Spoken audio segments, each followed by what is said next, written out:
سبحان اللہ سبحان اللہ۔ ہمارے رسول مقبول محمد صلی اللہ علیہ وسلم کی ولادت باسعادت موسم بہار میں پیر کے دن صبح صادق کے بعد اور طلوع آفتاب سے پہلے 9 ربیع الاول سن عام الفیل 20 یا 22 اپریل 571 عیسوی کو مکہ مکرمہ میں ہوئی۔ پیر کا دن آپ کی مبارک زندگی میں بڑی اہمیت کا حامل ہے۔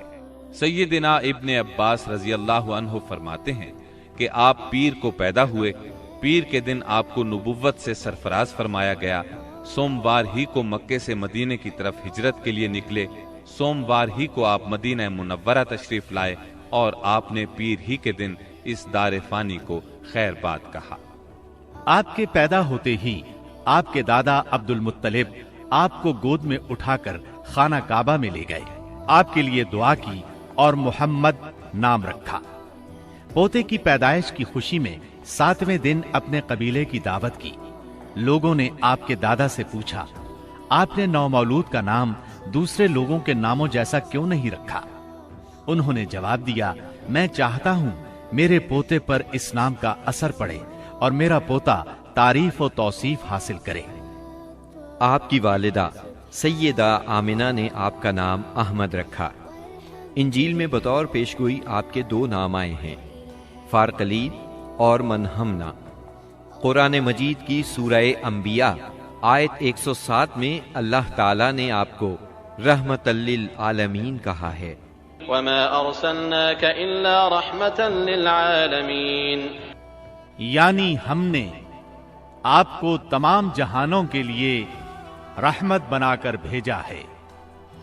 آپ کا نسب نامہ اس طرح ہے: محمد بن عبداللہ بن عبد المطلب بن ہاشم بن عبد مناف بن قصی بن کلاب بن مرہ بن کعب بن لعی بن غالب بن فہر بن مالک بن نظر بن کنانہ بن خزیمہ بن مدرکہ بن الیاس بن مزر بن نزار بن معد بن عدنان۔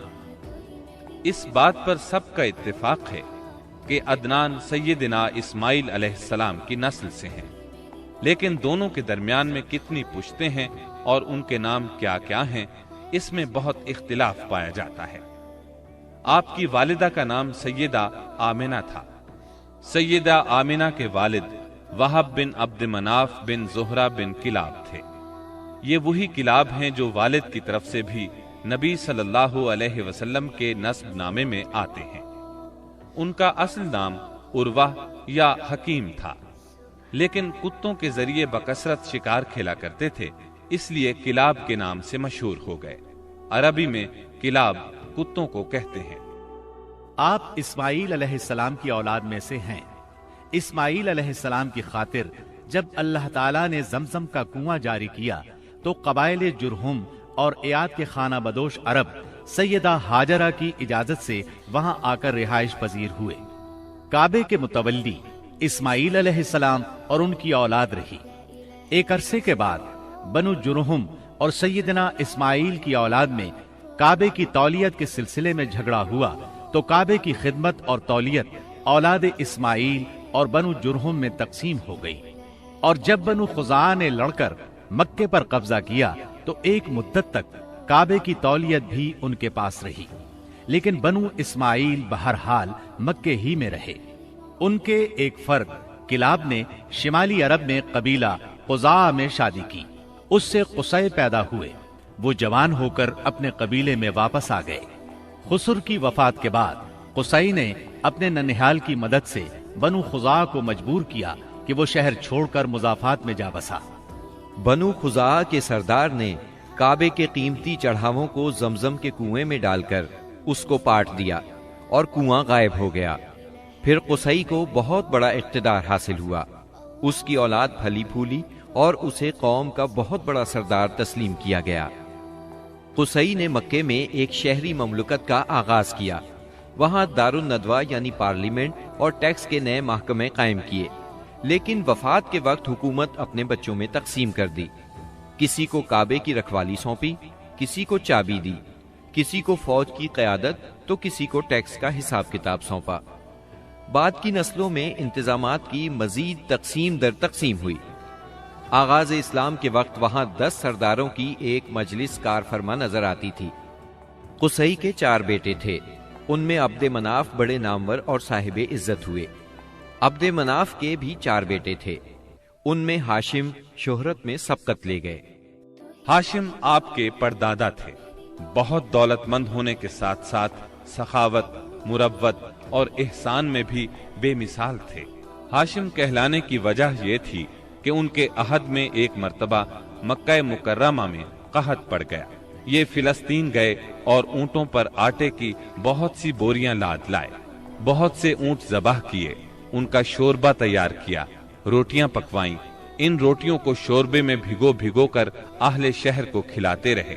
عرب اس کھانے کو حشیم اور سرید کہتے ہیں۔ یہ سلسلہ ایک مدت تک جاری رہا، اسی وجہ سے ان کا نام ہاشم پڑ گیا۔ وہ حاجیوں کی خدمت اور مہمان نوازی میں بھی بڑھ چڑھ کر حصہ لیتے تھے۔ اسی سخاوت اور فیاضی سے ہاشم کا نام پورے عرب میں مشہور ہو گیا۔ ذاتی اثر و رسوخ اور وجاہت کی وجہ سے ان کی دوسرے ممالک کے درباروں میں بھی رسائی تھی۔ انہوں نے ہی قریش میں سب سے پہلے یہ دستور جاری کیا کہ سال میں 2 مرتبہ تجارتی قافلے روانہ ہوا کریں، موسم گرما میں شام کی طرف اور موسم سرما میں یمن کی طرف۔ چنانچہ اسی دستور کے مطابق دونوں موسموں میں قافلے روانہ ہوتے تھے۔ سورۃ القریش میں اللہ تعالیٰ نے قریش کو یہی انعام یاد دلایا ہے، کیونکہ قریش اللہ کی رحمت سے موسم سرما و گرما کے عادی ہو گئے۔ ان کی سمجھ میں یہ بات آ گئی کہ اس نعمت کے شکریہ میں اللہ کی عبادت کرنا چاہیے جو اس گھر کا مالک ہے، اور اس نے انہیں بھوک میں کھانا دیا اور خوف سے امن بخشا۔ نجاشی شاہ حبش ہاشم کی بے حد خاطر مدارت کرتا اور تحفے تحائف بھی پیش کرتا۔ قیصر روم بھی ان سے بہت مہربانی سے پیش آتا تھا۔ ہاشم نے یمن اور روم کی حکومت سے قریش کے تجارتی قافلے کی حفاظت کا حکم حاصل کیا، اور یہ ان کے اعلیٰ تدبر کا نتیجہ تھا کہ تمام راستے قریش کے تجارتی قافلوں کے لیے محفوظ ہو گئے۔ اس طرح مکہ مکرمہ بین الاقوامی تجارت کا مرکز بن گیا۔ اس سے خانہ کعبہ کی زیارت اور فریضہ حج عام ہو گئے، اور مکی زبان بھی ملک کے چاروں طرف سمجھی جانے لگی۔ ان قریشی قافلوں اور سالانہ میلوں کی وجہ سے جزیرہ نمائے عرب میں ایک معاشی مرکز پیدا ہو گیا۔